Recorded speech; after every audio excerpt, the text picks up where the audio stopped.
أعوذ بالله من الشيطان الرجيم.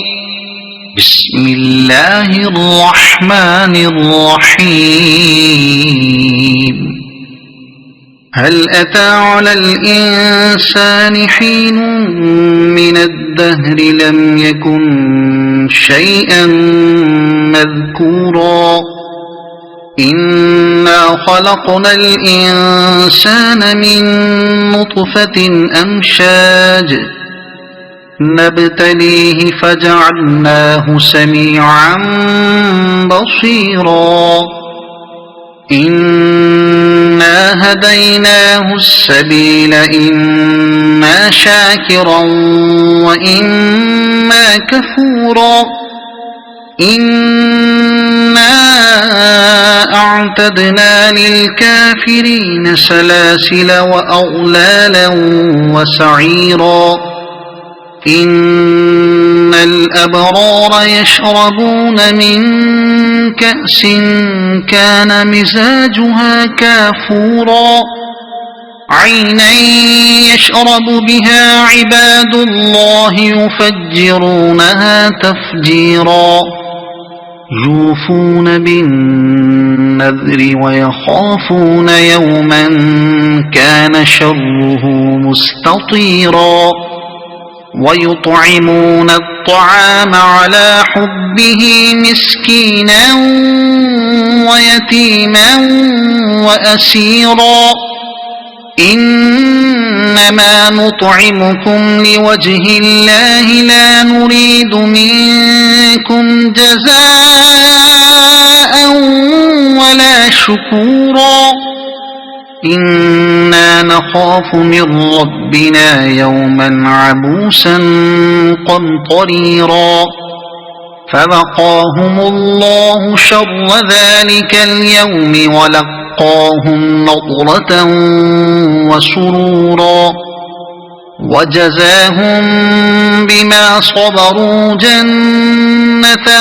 وحريرا متكئين فيها على الأرائك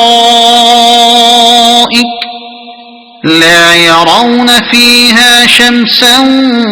ولا زمهريرا ودانية عليهم ظلالها وذللت قطوفها تذليلا ويطاف عليهم بآنية من فضة وأكواب كانت قوارير من فضة قدروها تقديرا ويسقون فيها كأسا كان مزاجها زنجبيلا عينا فيها تسمى سلسبيلا ويطوف عليهم ولدان مخلدون إذا رأيتهم حسبتهم لؤلؤا منثورا وإذا رأيت ثم رأيت نعيما وملكا كبيرا عاليهم ثياب سندس خضر واستبرق وحلوا أساور من فضة وسقاهم ربهم شرابا طهورا إن هذا كان لكم جزاء وكان سعيكم مشكورا إنا نحن نزلنا عليك القرآن تنزيلا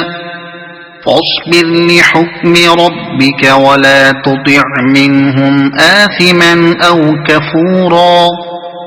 واذكر اسم ربك بكرة وأصيلا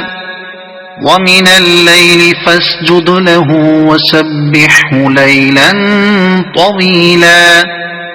إن هؤلاء العاجلة ويذرون وراءهم يوما ثقيلا نحن خلقناهم وشددنا أسرهم وإذا شئنا بدلنا أمثالهم تبديلا إن هذه تذكرة